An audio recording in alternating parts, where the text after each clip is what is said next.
Chapter 26. In September, Levin moved to Moscow for Kitty's confinement.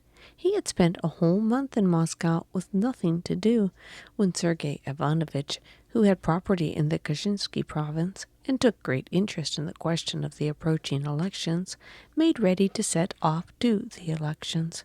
He invited his brother, who had a vote in the Selesnevsky district, to come with him. Levin had, moreover, to transact in Kashin some extremely important business awaiting the wardship of land and the receiving of certain redemption money for his sister, who was abroad. Levin still hesitated, but Kitty, who saw that he was bored in Moscow and urged him to go, on her own authority ordered him the proper nobleman's uniform, costing £7. And that £7 paid for the uniform was the chief cause that finally decided Levin to go. Levin had been 6 days in Kashin, visiting the assembly each day and busily engaged about his sister's business, which still dragged on. The district marshals of nobility were all occupied with the elections, and it was impossible to get the simplest thing done that depended upon the court of wardship. The other matter, the payment of the sums due, was met too by difficulties.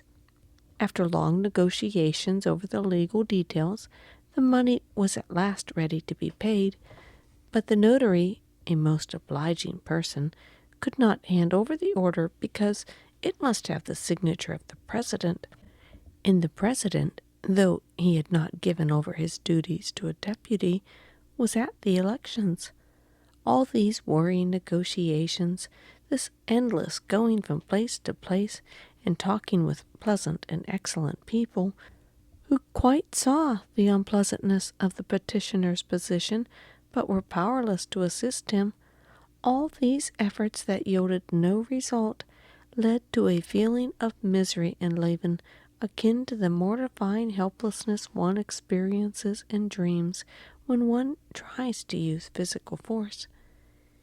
He felt this frequently as he talked to his most good-natured solicitor. This solicitor, it seemed, did everything possible and strained every nerve to get him out of his difficulties. "I'll tell you what you might try," he said more than once. "Go to so-and-so and so-and-so," and the solicitor drew up a regular plan for getting round the fatal point that hindered everything. But he would add immediately, "It will mean some delay anyway, but you might try it." And Levin did try and did go. Everyone was kind and civil, but the point evaded seemed to crop up again in the end and again to bar the way.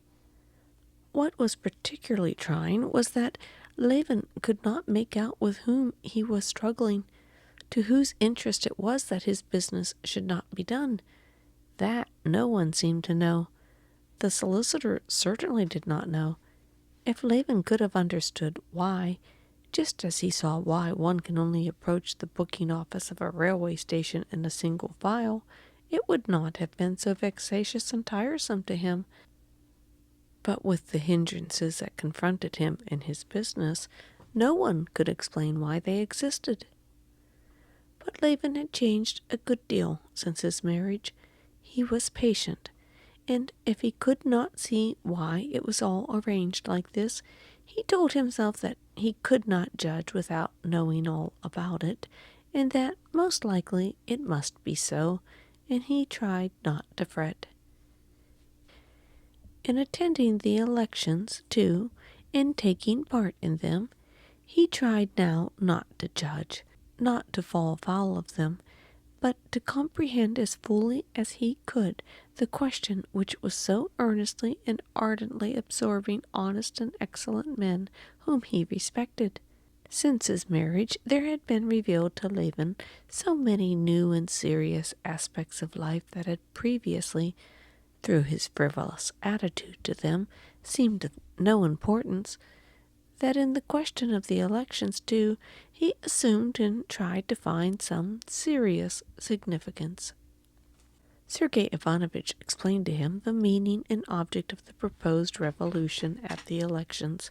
The marshal of the province, in whose hands the law had placed the control of so many important public functions, the guardianship of wards, the very department which was giving Levin so much trouble now, the disposal of large sums subscribed by the nobility of the province, the high schools, female, male, and military, and popular instruction on the new model, and finally the district council.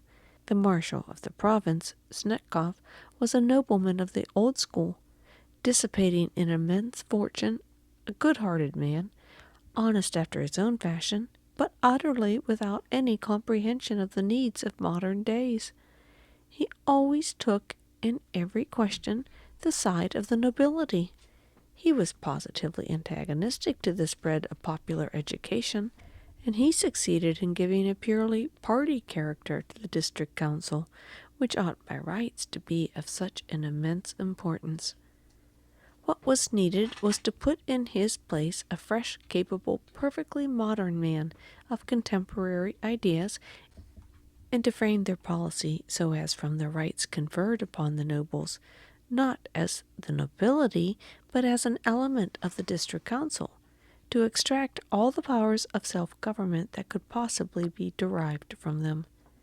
In the wealthy Kashinsky province, which always took the lead of other provinces in everything, there was now such a preponderance of forces that this policy, once carried through properly there, might serve as a model for other provinces for all Russia. And hence the whole question was of the greatest importance.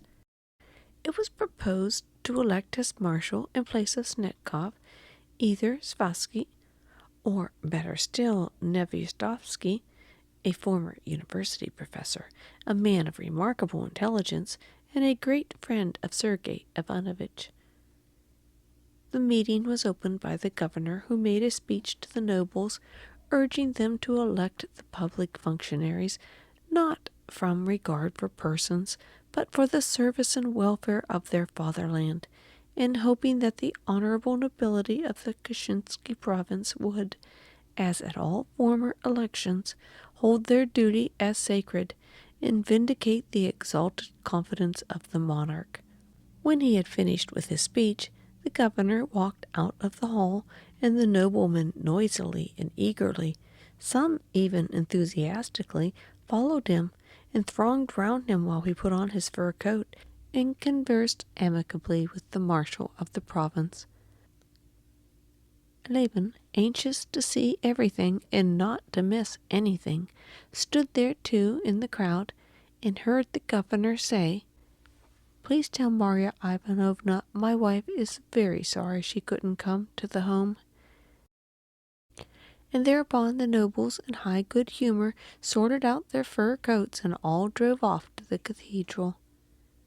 In the cathedral, Levin, lifting his hand like the rest and repeating the words of the archdeacon, swore with the most terrible oaths to do all the governor had hoped they would do. Church services always affected Levin, and as he uttered the words, "I kiss the cross," and glanced round at the crowd of young and old men repeating the same, he felt genuinely touched. On the second and third days there was business relating to the finances of the nobility in the female high school, of no importance whatever, as Sergei Ivanovich explained, and Levin, busy seeing after his own affairs, did not attend the meetings. On the fourth day, the auditing of the marshal's accounts took place at the high table of the marshal of the province. And then there occurred the first skirmish between the new party and the old. The committee, whose job it was to verify the accounts, reported to the meeting that all was in order.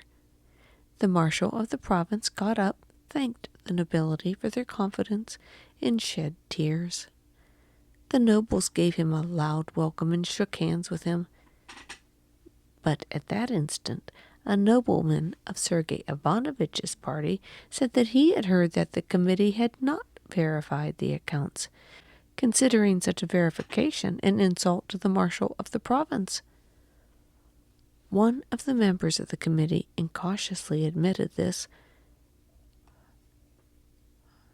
Then a small gentleman, very young-looking but very malignant, began to say that it would probably be agreeable to the marshal of the province to give an account of his expenditures of the public moneys, and that the misplaced delicacy of the members of the committee was depriving him of this moral satisfaction.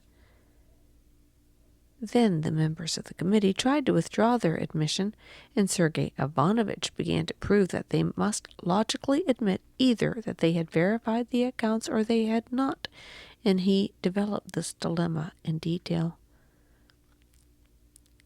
Sergei Ivanovich was answered by the spokesman of the opposite party. Then Svosky spoke, and then the malignant gentleman again. The discussion lasted a long time and ended in nothing.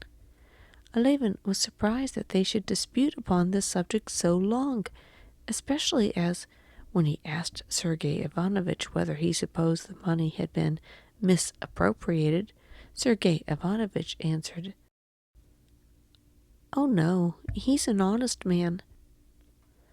But those old-fashioned methods of paternal family arrangements in the management of provincial affairs must be broken down.